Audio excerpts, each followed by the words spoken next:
ఓం నమో వెంకటేశాయ. September 4వ తేదీ 2025. ఈరోజు టోటల్గా ఎస్ఎస్టీ టోకన్స్ 16,500 టోకన్స్ వదిలారు రేపు దర్శనం చేసుకోవడానికి. అంటే 5వ తేదీ 9వ నెల 2025న దర్శనం చేసుకోవడానికి ఈరోజు టోకన్లు 16,500 టోకన్లు అయితే వదిలారు. అలానే దీని దర్శనం టైమింగ్ స్లాట్స్ చూస్తే ఉదయం 11 గంటల నుండి రాత్రి 10 గంటల లోపు దర్శనం టైమింగ్ స్లాట్స్ అనేది ఇచ్చారు. అంటే మీరు ఎస్ఎస్టీ టోకన్స్ తీసుకున్నప్పుడు ఈ టైమింగ్స్ మాత్రమే ఉంటాయి. 11 నుండి 10 లోపల మధ్యలో ఆ టైమింగ్స్ మాత్రమే ఇస్తారు. మీరు టోకన్స్ తీసుకున్నప్పుడు ఖచ్చితంగా ఆధార్ కార్డ్ ఖచ్చితంగా తీసుకొని వెళ్ళండి, మర్చిపోవద్దండి. ఎవరు 12 సంవత్సరాల లోపల పిల్లలకైతే ఏ ఆధార్ కార్డ్ అవసరం లేదు, డైరెక్ట్గా అయితే అలో చేస్తారు. మరియు డీడీ టోకన్స్ కూడా ఈరోజు 3,000 టోకన్స్ వదిలారు రేపు దర్శనం చేసుకోవడానికి, 5వ తేదీ దర్శనం చేసుకోవడానికి. దీనికి కూడా ఆధార్ కార్డ్ కంపల్సరీగా ఉండాల్సిందే. దీనికి ఈ టోకన్స్ అనేది తిరుపతిలో మాత్రమే ఇస్తారండి. ఇవన్నీ ఫ్రీ టోకన్స్, డబ్బులు పెట్టి కొనాల్సిన అవసరం లేదు.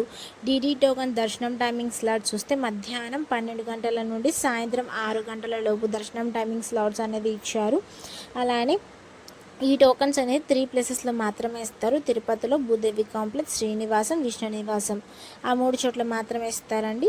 అలానే నిన్నటి రోజున స్వామివారిని ఎంతమంది దర్శించుకున్నారు? 3వ తేదీ 9వ నెల 2025న 70,472 మంది స్వామివారిని నిన్నటి రోజున దర్శించుకున్నారు. 25,472 మంది స్వామివారికి తలనీలాలు సమర్పించారు.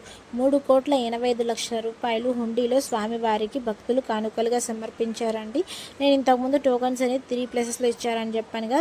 టోకన్స్ ప్లేసెస్ కూడా చెప్పాను. అవి ఎక్కడున్నాయంటే భూదేవి కాంప్లెక్స్ అయితే అలిపిరి స్టెప్స్ మార్గాన ఉంటుంది. ఇంకా శ్రీనివాసం బస్ స్టాండ్కి దగ్గరలో ఉంటుంది. ఇంకా విష్ణు నివాసం రైల్వే స్టేషన్కి ఎదురుగా ఉంటుంది. మీరు ఎక్కడ దిగుతున్నారో దాని నియర్ బై ప్లేస్ చూసుకొని వెళ్ళండి మీరు. ఇంకా దర్శనం టైమింగ్స్ నిన్నటి రోజున ఎంత సమయం పడింది స్వామివారిని దర్శనం చేసుకోవడానికి? నేరుగా సర్వదర్శనం వెళ్ళే వాళ్ళకైతే సుమారుగా నిన్నటి రోజున 8 నుండి 12 గంటల సమయం అయితే పడింది దర్శనం చేసుకోవడానికి. అలానే ఎస్ఎస్టీ మరియు డీడీ టోకన్ తీసుకొని వెళ్ళే వాళ్ళకైతే 3 నుండి 4 గంటల సమయం అయితే పడింది. ఇంకా 300 రూపాయల దర్శనం అయితే 2 నుండి 3 గంటల సమయం అయితే పడింది. ఇంకా ఎస్ఎస్టీకి డీడీకి డిఫరెన్స్ ఏంటంటే ఎస్ఎస్టీ టోకన్ తీసుకొని మీరు ఎలా అయినా వెళ్ళొచ్చు. దాని స్కానింగ్ అయితే ఏం అవసరం లేదు. డీడీ టోకన్ తీసుకునే వాళ్ళు మాత్రం ఖచ్చితంగా స్కానింగ్ చేసుకోవాల్సిందే. ఎక్కడ అంటే మీరు శ్రీవారి మెట్టు ఎక్కుతారు కదా, శ్రీవారి మెట్టు మార్గమే వెళ్ళాలండి. డీడీ టోకన్ తీసుకునే వాళ్ళైతే వేరే ఆప్షన్ అయితే ఏమీ లేదు. అక్కడికి వెళ్ళాక 1200వ మెట్టు దగ్గర మీరు ఖచ్చితంగా స్కాన్ చేసుకోవాలి. అప్పుడే మీ టోకన్ అనేది వ్యాలిడ్ అవుతుంది, లేకపోతే మీకు వ్యాలిడ్ అవ్వదు.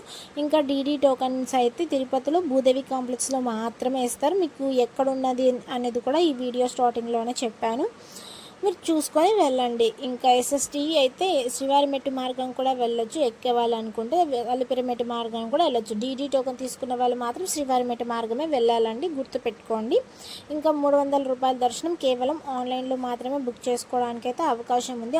ఆఫ్లైన్లో బుక్ చేసుకోవడానికి అయితే ఆప్షన్ లేదండి. ఎప్పుడైనా వదులుతూ ఉంటారు కదా మంత్లీ అప్పుడు చూసుకొని మీరు బుక్ చేసుకోవాలి. Thank you for watching. Please like, share and subscribe my channel. అందరికీ ధన్యవాదాలు. ఓం నమో వెంకటేశాయ.